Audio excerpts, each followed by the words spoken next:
कि आपकी मिट्टी के अंदर जब भी कोई लोड अप्लाई किया जाता है तो वो लोड अप्लाई करने के अंतर्गत आपकी मिट्टी के अंदर उस लोड का इफेक्ट देखने को मिलता है। सबको पता है आपकी मिट्टी तो अतः नीचे की तरफ फैली हुई है। हाँ, मैंने कहा मेरे प्यारे बच्चे, जब इस लोड का इफेक्ट आपको अपनी मिट्टी के अंदर देखने को मिलेगा तो there can be the various answers कि आपका लोड मिट्टी के अंदर फैलता कैसे है। ये एक क्वेश्चन आ गया आपका। Actually how the stress applied over the soil is going to be distributed in the soil mass, that is the question and that is the great question. And ladies and gentlemen, मैंने तुमको कहा कि अगर तुम इस बारे में सोचने लगे तो मैं बहुत ज्यादा तो चर्चा नहीं करूंगा, मैं सिर्फ आप लोगों को एक गवर्नमेंट जॉब की प्रिपरेशन के लिए पढ़ा रहा हूं, तो इसीलिए मैं बहुत मास्टर्स में नहीं जाऊंगा, छोटा सा ओवरव्यू देकर स्टार्ट करूंगा, ठीक है ना। अब सोचना इसके बारे में। मैंने कहा भाई आपके पास दो तरीके के मटेरियल है, शब्दों पे गौर। एक मटेरियल आपके पास आता है मिट्टी, एक मटेरियल आपके पास आता है लकड़ी, एक मटेरियल आपके पास आता है लोहा। तीन मटेरियल है।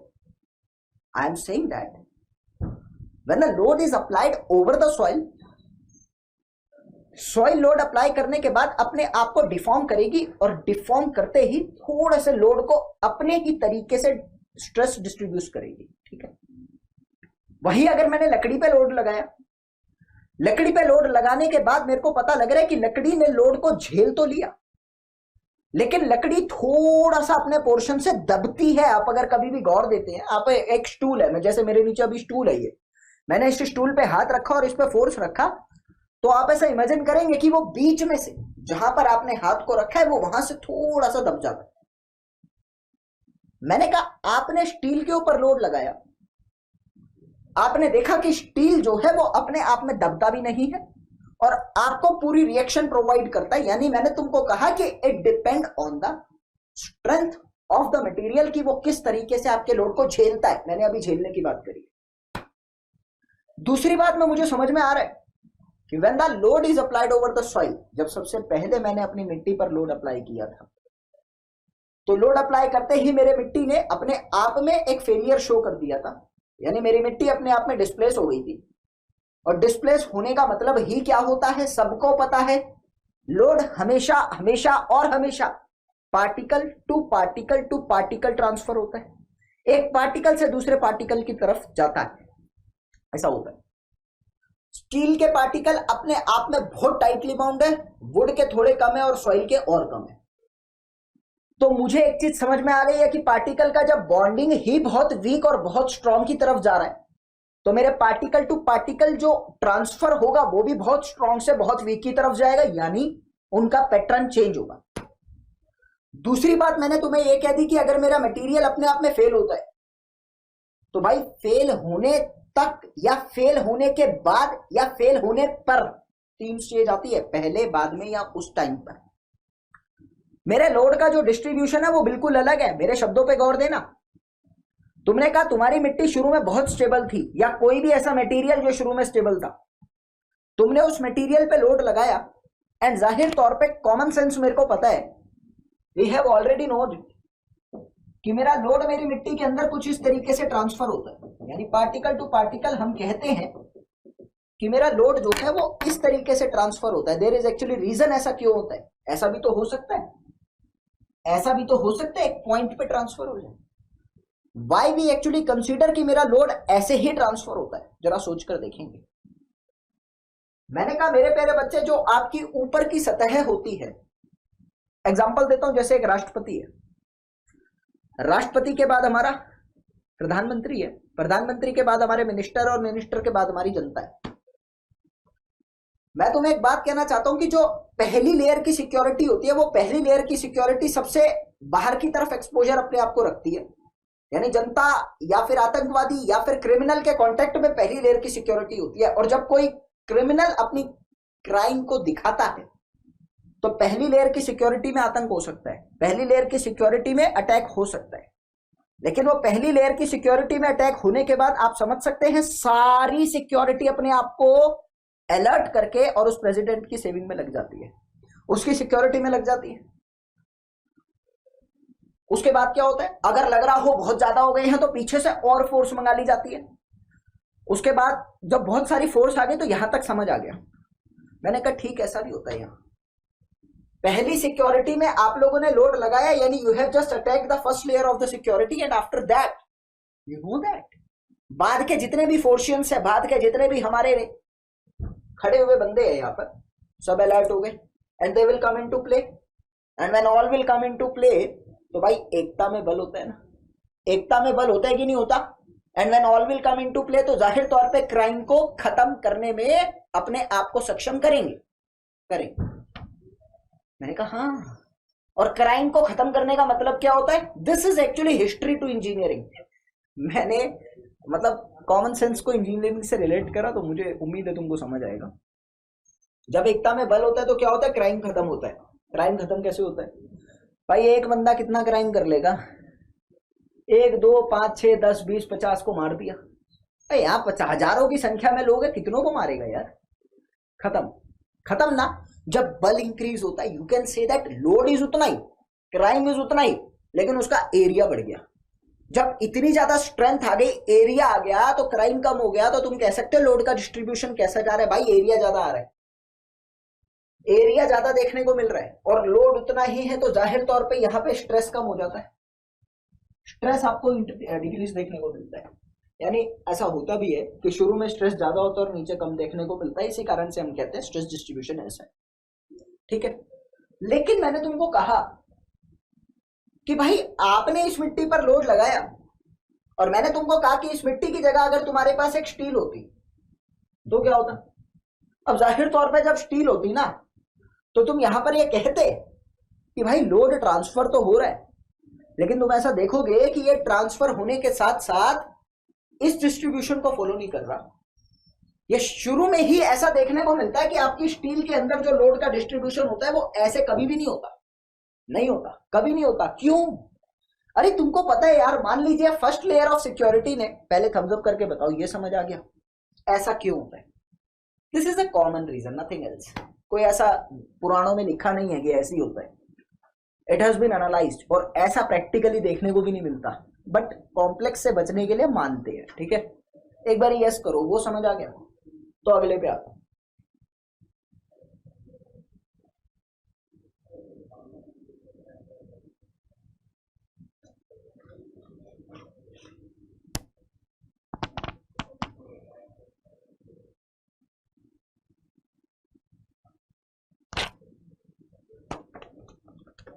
सर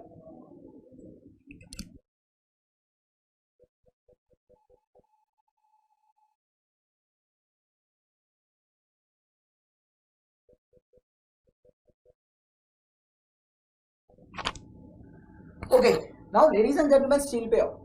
सबको पता है स्टील का मतलब, ये तेरे भाई की एकदम स्टील बॉडी है, मतलब we have a strength, and whenever we have the strength then you can say that वो फर्स्ट लेयर ऑफ सिक्योरिटी में ही ताकत है। अभी गोली भी मारी ना तो कुछ नहीं होगा। क्यों? अरे बुलेट प्रूफ जैकेट पहन रखा है, मतलब स्टील बॉडी ऐसी नहीं है कि तुम गोली मार दोगे तो बॉडी में कुछ नहीं होगा। बुलेट प्रूफ जैकेट पहना हुआ है, and whenever you have the bullet proof jacket then आप क्या कहते हैं कि लोड, आपने एकदम से गोली मारी और गोली मारने के साथ ही बंदे को कुछ नहीं होता, लेकिन भीड़ हो जाती है, सिक्योरिटी एकदम अलर्ट है, लगा दिया। Are you getting my term? आपने क्राइम करा नहीं, आपने क्राइम करने की कोशिश करी, लेकिन वहां पर क्राइम नाकाम रहा। क्यों? ताकत बहुत ज्यादा थी। फर्स्ट लेयर ऑफ सिक्योरिटी को भी हार्म नहीं कर पाए, और उसके साथ साथ दुनिया भर के लोग यहां पर इकट्ठे हो गए। Are you getting my concept? Yes, I hope so you are getting it. And I am saying that ladies and gentleman, कि आप लोगों का जब आपने फर्स्ट लेयर ऑफ सिक्योरिटी पे क्राइम करने की कोशिश करी, बट वो नाकाम आपके सामने रहा, भाई कुछ नहीं हुआ। लोड कैसा रहा उसके बाद भी तुमको पता है। जब पहली ही लेयर पे कुछ नहीं हुआ तो बाद वाली लेयर पे क्या होगा? Bell icon. तुम समझदार हो, इंजीनियर हो। मैंने कहा लोड ट्रांसफर ऐसा होगा क्या? नहीं, जरूरत ही नहीं है। लोड ट्रांसफर जाहिर तौर पर पहले से ही अपने आप को बड़ा रखेगा, कोई दिक्कत नहीं है, और उसके बाद भी लोड ट्रांसफर फिर इस तरीके से जाएगा। दोनों में फर्क आ रहा है। पहले लोड ट्रांसफर इस तरीके से जा रहा था, मिनिमम से मैक्सिमम जा रहा था, यहाँ पे कांस्टेंट से मैक्सिमम जा रहा है, फर्क आ रहा है। और आप देखेंगे कि स्टील के अंदर लोड ट्रांसफर डायरेक्ट नहीं चलता, पैराबोलिक नेचर पे चलता है। यानी पार्टिकल के नेचर के साथ और पार्टिकल की बॉन्डिंग के साथ और मटेरियल की कुछ प्रॉपर्टीज के साथ आपका लोड का डिस्ट्रीब्यूशन वेरी करता है। That is the engineering phenomena. And असलियत में ऐसा नहीं होता। This is only for the analysis. आप प्रैक्टिकली कभी देखिएगा, कभी एक्सपेरिमेंट, यूट्यूब पे वीडियोस होगी बहुत सारी, वो नहीं, लेक्चर नहीं, वीडियोस होती हैं स्ट्रेस डिस्ट्रीब्यूशन की, प्रैक्टिकली जो मशीन में दिखती हैं उसी की रिकॉर्डिंग डाल रखी होती है 2-3 मिनट की, देखना तुमको दिखेगा, ठीक है। वैसे देखोगे भी नहीं तो मैंने तो समझा ही दिया। अब क्या होता है मेरे प्यारे बच्चे कि मिट्टी में किस तरीके से ट्रांसफर होता है उसमें भी वेरी करता है। मैंने कहा मटेरियल के साथ अलग अलग जाता है, मिट्टी भी तो अलग है, सॉइल है भाई, क्ले हो सकती है, सिल्ट हो सकती है, सैंड हो सकती है, ग्रेवल हो सकती है, सैंडिलूम हो सकते हैं, सिल्टी sand हो सकती है। There are many kind of the soil depend on the properties, and I can say that on different variation in the properties of the soil there can be the variation in the stress distribution over the soil, obviously, but condition यहां पर एक और आ रही है। ये stress distribution कब तक देखने को मिलता है? अभी तक मैंने समझाया कैसे देखने को मिलता है। अनदर क्वेश्चन मेरे पास आता है, कब तक देखने को मिलता है? कॉमन सेंस क्या बोलती है? मैंने कहा मेरे पास एक मिट्टी थी, इस मिट्टी पे मैंने लोड लगाया, लोड लगाने के बाद स्ट्रेस का डिस्ट्रीब्यूशन हुआ, बहुत अच्छा। उसके बाद मैंने क्या कहा, अरे यार मिट्टी फेल हो गई। खुदा ना खास्ता ऐसा तुम्हारे साथ कभी हो कि तुम्हारा कोई स्ट्रक्चर डिजाइन करा हुआ फेल हो जाए, लेकिन बाई चांस मिट्टी फेल हो गई। फेल होने के बाद लोड लगाना क्या होता है? अरे कॉमन सेंस बोलती है यार लोड डिस्ट्रीब्यूट होगा ही नहीं ना, वो फेल हो गई है, वो टूट गई है तो और टूटेगी, क्रैक हो गया ना और क्रैक होगा, टूटेगा, फेल हो गया। यानी आई कैन से दैट कि there can be the distribution of the load only up to the verge of failure state. सिर्फ और सिर्फ क्रिटिकल स्टेज तक जाता है, सिर्फ क्रिटिकल स्टेज तक जाता है और कुछ नहीं जाता। और हाँ आप सुनना, यहां तक क्लियर हो गया। अब कोर्स पे आ रहा हूं थोड़ा सा। मैंने कहा क्रिटिकल स्टेज पे जब ये जाता है तो भाई क्रिटिकल स्टेज में भी दो चीजें आती हैं। Now ladies and gentleman have a concentration, I am just saying to you that कि क्रिटिकल स्टेज तो वो हो गई जब ये फेलियर पे जाता है, लेकिन इस फेलियर से पहले दो चीजें आती हैं। एक होती है इलास्टिक स्टेट, एक होती है आप लोगों की प्लास्टिक स्टेट, यानी इनइलास्टिक स्टेट जिसके अंदर यील्डिंग आती है, अल्टीमेट पॉइंट जाते हैं वो सब ना। मैंने कहा स्ट्रेंथ ऑफ मटेरियल के अंदर भली भांति तरीके से ये चीज जान चुका हूं कि इलास्टिक स्टेट में हुक्स लॉ रहता है और इस स्टेट के अंदर नहीं रहता। ये सब बच्चों वाली चीजें आती है। मैंने कहा मेरे प्यारे बच्चे ये सब आने के बाद मैं एक चीज तो लिख सकता हूं कि यार डिजाइन किसके लिए करूं फिर मैं? अगर मैं इलास्टिक थ्योरी पे अप्लाई करता हूं तो जाहिर तौर पे इलास्टिक थ्योरी के लिए अलग पढ़ूंगा। मैंने कहा प्लास्टिक के लिए डिजाइन करता हूं तो प्लास्टिक के लिए अलग डिजाइन करूंगा।